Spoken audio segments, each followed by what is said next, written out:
En esta clase vamos a aprender cuáles son las razones trigonométricas recíprocas de un triángulo rectángulo. En una clase anterior ya vimos cuáles son las razones trigonométricas directas. Si tenemos un triángulo rectángulo cuyos catetos son X y Y, hipotenusa Z y tenemos sus ángulos alfa y podemos saber cuáles son sus razones trigonométricas directas, que son el seno, el coseno y la tangente.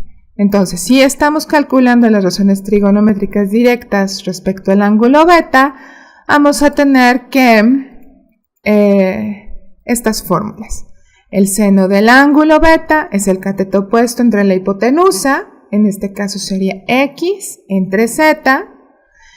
El coseno del ángulo beta es el cateto adyacente, que es Y, entre la hipotenusa, que es Z. Y la tangente de beta, que es el cateto opuesto, que es X, sobre el cateto adyacente, que es Y.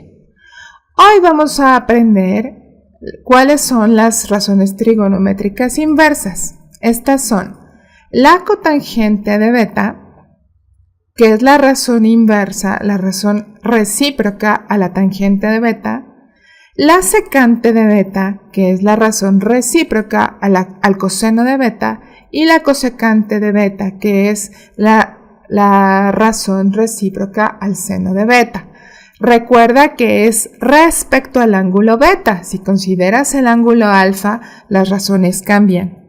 Ahora, entonces, como estas son las recíprocas, quiere decir que la cotangente de beta es igual a 1 sobre la tangente de beta. Eso quiere decir que sean recíprocas. Quiere decir que la secante de beta es igual a 1 sobre el coseno de beta y que la cosecante de beta es igual a 1 sobre el seno de beta. Esto quiere decir que sean razones trigonométricas recíprocas. Entonces, si hacemos esto, nos vamos a dar cuenta de que en realidad lo único que hacemos es invertir las fórmulas, es decir, vamos a tener que la cosecante de beta es la hipotenusa sobre el cateto opuesto, que es invertir esto de aquí. Vamos a tener que la secante de beta es la hipotenusa sobre el cateto adyacente, que es invertir esto. Y finalmente que la cotangente de beta es el cateto adyacente sobre el cateto opuesto, que es invertir esto. Y así, para nuestro triángulo, con esta nomenclatura que utilizamos, vamos a tener que nuestras razones trigonométricas recíprocas van a quedar como sigue. Z, que es la hipotenusa entre el cateto opuesto al ángulo beta, que es X. Recuerda que es respecto al ángulo beta. La secante de beta va a ser la hipotenusa, que es Z, entre el cateto adyacente, que es Y. Y finalmente la cotangente de beta es el cateto adyacente, que es Y, sobre el cateto opuesto. Y así tenemos las razones trigonométricas recíprocas respecto al ángulo beta para nuestro triángulo rectángulo. En el siguiente tenemos este triángulo que tiene un cateto que mide 4, un cateto que mide 5 y la hipotenusa mide 6.4.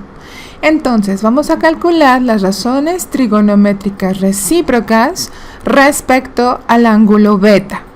A ver, para calcular la cosecante debemos hacer, según vimos en el segmento anterior, la hipotenusa dividirla sobre el cateto opuesto al ángulo beta. Esto es que nos queda 6.4 dividido entre 4. Y entonces la cosecante del ángulo beta es igual a 1.6. Ahora, para calcular la secante del ángulo beta, debemos hacer la hipotenusa dividida entre el cateto adyacente, que es 5. Entonces nos va a quedar 6.5 dividido entre 5 y por lo tanto la secante del ángulo beta es igual a 1.28. Por último, para calcular la cotangente del ángulo beta, Debemos dividir el cateto adyacente entre el cateto opuesto al ángulo beta. El cateto adyacente al ángulo beta es 5, dividido entre su cateto adyacente, entre su cateto opuesto, que es 4. Y por lo tanto, la cotangente del ángulo beta es igual a 1.25.